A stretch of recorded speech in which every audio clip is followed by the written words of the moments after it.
Mysteriet om Tunguska-hændelsen tager os mere end 100 år tilbage i tiden. Og selv i dag, efter så lang tid, ved vi stadig egentlig ikke præcist, hvad der faldt ned fra himlen og ramte jorden. Var det en meteorit, en komet, et rumskib eller noget helt andet, som vi slet ikke kunne forestille os? En ting er sikkert. Der er aldrig fundet nogen solid spor efter objektet, der styrtede mod vores planet. Velkommen alle sammen. Mange mennesker afviste hele denne historie som en overdreven sensation uden grund, men bestemt ikke, fordi selve hændelsen ikke fortjente opmærksomhed. Tværtimod, den fortjener det absolut, og det er virkelig utrolige grunde. Så tak fordi I sluttede jer til os på vores kanal.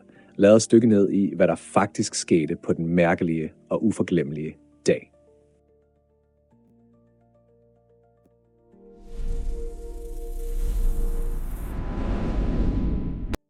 Hvordan det hele begyndte. Historien om Tunguska-hændelsen begynder den 30. juni 1908. På den dag ramte en af de mest voldsomme katastrofer i jordens moderne historie dybt ind i det centrale Sibirien nær floden Podkamennaya Tunguska. Det antages, at katastrofen blev forårsaget af et glødende objekt, der styrtede gennem himlen fra sydøst mod nordvest. De fleste vidner rapporterede, at de så en enorm ildkugle flyve over hovedet, mens nogen beskrev den som en flammende cylinder, og andre hævdede at have set flere objekter, der i hurtig rækkefølge fløj gennem himlen efter hinanden. Det blev sagt, at gnister fløj fra ildkuglen, mens den bevægede sig, trak en flammende hale efter sig og efterlod blålige striber på himlen. Ifølge folk, der befandt sig cirka mellem 20 og 45 mil fra det sted, hvor objektet skulle have ramt, var det første, de mærkede en brændende varmebølge så stærk, at det føltes som om deres tøj pludselig tog fyr. Efter denne bølge af glødende luft fulgte en kraftig trykbølge, som ramte dem som en eksplosion og kastede folk til jorden. Og så kom en øredøvende lyd, som om et enormt skud blev fyret, eller som om en gigantisk sten med rystende kraft ramte jorden. Omtrent 20 mil fra nedslagsområdet beskrev 2 medlemmer af Evenki-stammen, Chu, Shankar og Chikurin, at de hørte en frygtindgydende lyd, som om noget faldt, eller måske som voldsom ild, kort før de så, hvordan en anden sol lyste på himlen. Lyset var så ufatteligt stærkt, at man ikke kunne se på det uden smerte. Denne beskrivelse minder mange af os i dag om noget uhyggeligt velkendt. Det er dog vigtigt at bemærke, at denne beretning blev optaget næsten 4 år før den første atomprøvesprængning nogensinde fandt sted. På det tidspunkt kunne ingen på jorden forestille sig, at noget sådan nogensinde kunne eksistere. Alligevel rapporterede folk i landsbyen Kasm Shojar, mere end 250 mil fra det angivelige nedslagssted, at de hørte ikke 1, ikke 2, men 3 enorme eksplosioner, som med deres kraft kastede folk til jorden og knuste vinduer. Uanset hvad der faldt fra himlen over Tunguska den dag, spredtes virkningerne over hele planeten. Seismiske stationer så langt væk som i Storbritannien og USA registrerede rystelser, og meteorologiske observatorier noterede en af de kraftigste magnetiske storme, der nogensinde er observeret. Det ser ud til, at denne magnetiske forstyrrelse fremkaldte mærkelige og mystiske hvide nætter, som opstod i slutningen af juni og begyndelsen af juli. For eksempel lyste himlen i nord i Skotland med et så mærkeligt lys, at folk kunne læse avisen midt om natten, og fotografer tog billeder uden brug af blitz. Over hele Europa og det vestlige Sibirien observerede folk glitrende sølvfarvede skyer og sjældne haloringe omkring solen. Hvis noget sådan skete i dag, ville internettet bogstaveligt talt gå amok. YouTube og alle andre sociale medier ville inden for få timer blive oversvømmet med videoer og billeder. Videnskabelige undersøgelser i 1908 havde ingen nogen anelse om, at de mærkelige atmosfæriske fænomener og seismiske aktiviteter på nogen måde var forbundet med et meteornedslag over Tunguska. Hændelsen blev kun kort nævnt i et par lokale sibiriske aviser, og i yderligere 13 år havde resten af verden ingen anelse om, at noget var sket. Det ændrede sig først i 1901, da historien pludselig fik bredere opmærksomhed. I det år drog en meteorekspedition ledet af Leonid Kulik fra meteoritsamlingen på Mineralogisk Museum under det sovjetiske videnskabsakademi ind i hjertet af Tunguska-taigaen, selvom der kun blev publiceret få artikler i videnskabelige tidsskrifter. Derefter vakte Tunguska-mysteriet hurtigt global nysgerrighed. Kulik nåede dog først frem til stedet, hvor meteoren skulle have ramt i 1927. Mellem 1927 og 1939 gennemførte han i alt 4 ekspeditioner til Tunguska-området, og allerede på den første ekspedition blev det klart, at omfanget af himmellegemets fald var virkelig enormt. Kulik og hans team dokumenterede, at mere end 770 kvadratmil taiga var fuldstændig fladtrykt. I det område, der blev betragtet som epicentret på et område på ca. 3-5 mil, stod træerne stadig oprejst, men de var forkullede og var uden bark og grene. Deres udseende antydede, at en intens varmebølge fra himlen havde slået ned sammen med en kraftig trykbølge direkte mod jorden. I et bredere område, 5-9 mil fra centrum, blev træerne revet op fra jorden og samlet i kaotiske bunker. Og i en endnu større zone omkring 19-25 mil fra centrum, blev alle træer væltet i et radielt mønster, med stammerne rettet fra centrum som ejer på et hjul. Endnu længere væk, ca. 25-37 mil, stod de fleste træer stadig, selvom mange havde mistet deres kroner og grene. Under disse undersøgelser kom noget virkelig forbløffende frem. Der blev ikke fundet nogen krater, ingen vragrester eller nogen spor af meteoren, som angiveligt skulle have ramt jorden. En efterfølgende ekspedition i 1953, ledet af Korpi Florensky og meteoritudvalget under det sovjetiske videnskabsakademi, bekræftede det samme forbløffende resultat. Ingen fragmenter, ingen nedslagsplads, ingenting. Tunguska-mysteriet tiltrak igen verdens opmærksomhed, denne gang især mediernes, som begyndte at dække det bredt. Mens videnskabsfolk foreslog forsigtige hypoteser, viste almindelige mennesker kun ringe eller ingen interesse, hvilket ikke var overraskende. Tunguska-meteorens hemmelighed var skjult under tætte myggeflokke og lå låst inde i en utilgængelig vildmark, der strakte sig tusindvis af mil. Derfor lykkedes det kun få ekspeditioner at nå nedslagsområdet. I 1960'erne gennemførte en gruppe dedikerede forskere en uafhængig omfattende undersøgelse, men resultaterne var relativt ubetydelige. Kemiske analyser viste intet usædvanligt i niveauerne af de fundne elementer. Der blev taget 12.190 prøver af jord, vand og planter fra det berørte område, men alle værdier lå inden for normale grænser. Det lykkedes endda ikke at fastslå præcist, hvor objektet ramte jorden eller hvor det eksploderede i luften. I stedet for et klart sted blev 6 mulige lokaliteter fundet spredt over regionen. Endnu mere underligt var, at koordinaterne for disse steder varierede med op til en hel grad i både bredde- og længdegrad, hvilket i Podkamennaya Tunguska betød en afstand på ca. 69 mil nord-syd og 34 mil øst-vest. I lang tid troede mange, at krateret efter det nedfaldne objekt i dag blev udfyldt af Chekosøen, beliggende nær det antagende nedslagssted. I 2007 så det ud til, at et italiensk team af geologer bekræftede denne teori. Men da de ved hjælp af kulstof-14-datering undersøgte træerne omkring søen, viste resultaterne, at deres alder var ældre end selve Tunguska-hændelsen, hvilket beviste, at søen var dannet længe før det formodede meteornedslag. Så ideen om, at Chekosøen markerer nedslagsstedet, blev hurtigt til endnu en spekulation, og listen over teorier om Tunguska-mysteriet voksede fortsat. En af de mere usædvanlige påstande kom fra geologer, som bemærkede, at det formodede eksplosionsområde næsten perfekt svarede til udløbet af en vulkan, der sidst sprang i luften for omkring 200 millioner år siden. Da dette område indeholder forskellige sjældne mineraler fra gammel vulkansk aktivitet, er dets geokemiske sammensætning usædvanligt kompleks. Og det førte nogle forskere til endnu en teori om, at Tunguska-hændelsen måske slet ikke blev forårsaget af en meteor, men kunne have været resultatet af en vulkansk eksplosion. Videnskabelige teorier.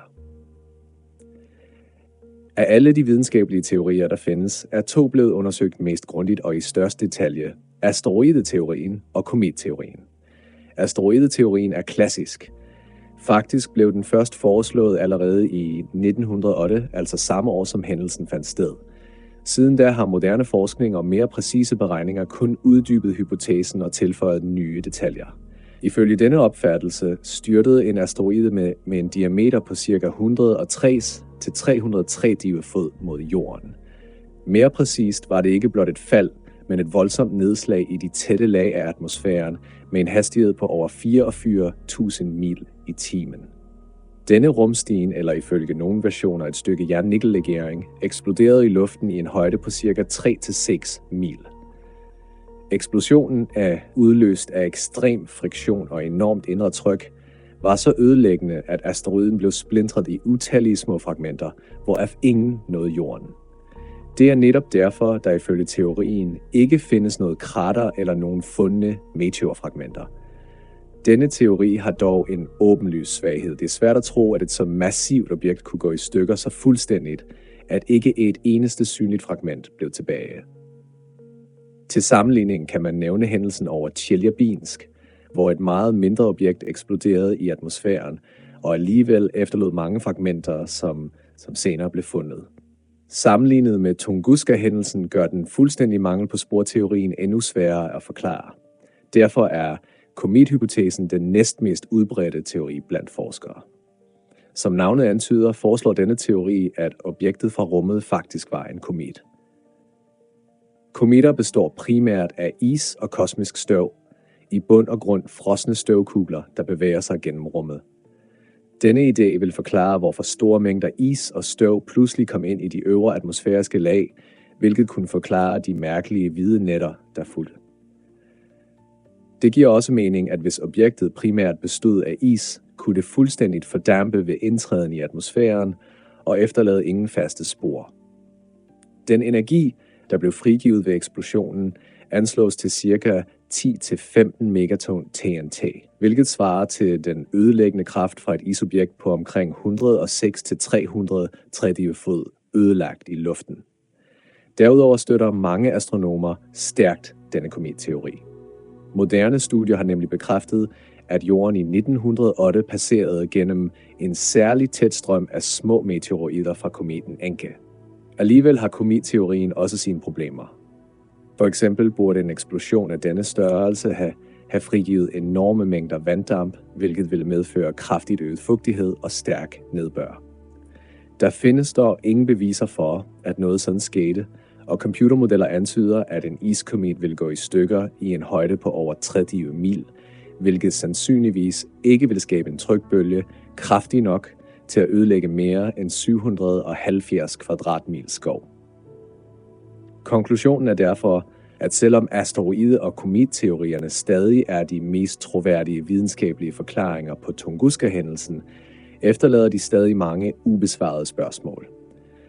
Der findes også nogle mere spekulative hypoteser med svagere beviser, som forsøger at forklare hændelsen som et fænomen forårsaget af noget dybt inde i jorden.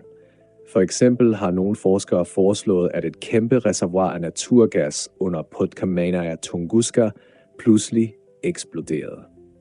Denne teori bygger på, at området indeholder store forekomster af naturgas. Ideen er, at en hurtig og voldsom frigivelse af metan kunne fremkalde et fænomen, der lignede et meteornedslag. Men for at acceptere denne teori, måtte man helt ignorere den brændende ildkugle, som hundreder af vidner observerede flyve gennem himlen. Og ydermere, hvordan skulle en sådan hypotese forklare, at træerne i selve centrum af eksplosionen forblev stående? Teorier uden for fornuften. Tunguska-hændelsen har givet anledning til nogle virkelig paradoksale tanker. For mange mennesker er det ikke de nøje konstruerede videnskabelige teorier, der virker mest overbevisende, men snarere de dristige, ukonventionelle idéer, som amatører uden formelle kvalifikationer har udtænkt. Et af de mest omdiskuterede eksempler er teorien om, at en udenjordisk rumskib eksploderede over Sibirien. Overraskende nok understøttes denne idé af flere tilsyneladende konsistente fakta. For eksempel den synlige bane af ildkugler, der tydeligt markerede epicentret for eksplosionen, den intense varmeudstråling og den efterfølgende trykbølge.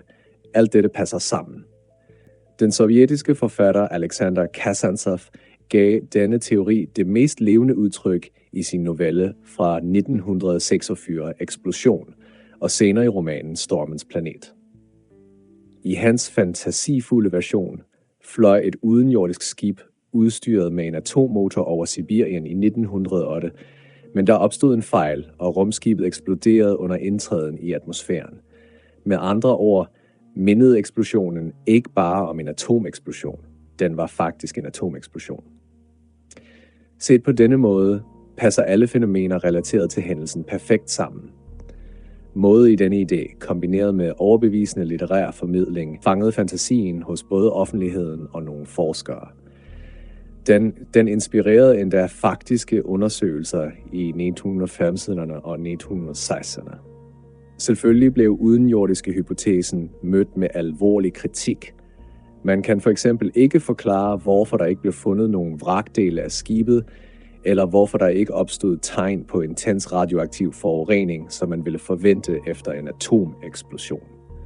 Ved undersøgelser blev dog målt en let forhøjet strålingsværdi over det normale baggrundsniveau i området. Senere blev disse forhøjede værdier tilskrevet sovjetiske atomprøver udført omkring Novaya Zemlja. Interessant nok forsøgte det berømte sci-fi duo brødrene Strugatsky at løse disse uoverensstemmelser i deres roman Mandag begynder om lørdagen. For at deres teori kunne fungere, måtte de opfinde begrebet, som de kaldte diskontinuerlig tidsomvendelse. Ifølge deres version kom rumskibet fra et univers, hvor tiden gik baglæns i forhold til jorden. Så når det passerede gennem jordens atmosfære og ramte med et stort brag, var det som folk på jorden faktisk observerede. De udenjordiske vidste dog ikke, at tiden på jorden gik modsat deres egen. De overlevede branden på skibet og trådte dagen efter, eller rettere sagt den foregående dag efter jordisk tid, ud. Der, i den uberørte skov, samlede de prøver af planter og vendte stille tilbage til deres skib og fløj hjem. Det er virkelig en velfortalt historie. Og hvis man kan lide sådan fantastiske fortællinger, findes der mange andre interessante teorier, fra Teslas dødstråleteori til ideen om, at jorden blev ramt af en antistofmeteor. Listen kunne fortsætte, men disse gemmer vi til en anden gang. I dag kunne de ikke alle komme med i videoen. En ting er sikkert. Tunguska-hændelsen forbliver den dag i dag en af de mest fascinerende og mystiske gåder i det 20. og 21. århundrede. Ja, asteroide- og kometteorierne er stadig de stærkeste kandidater, men indtil hullerne i disse teorier bliver udfyldt, vil dristige og fantasifulde teorier fortsætte med at overleve og sprede sig. Tak fordi I så med, og vi sender hilsner indtil næste gang.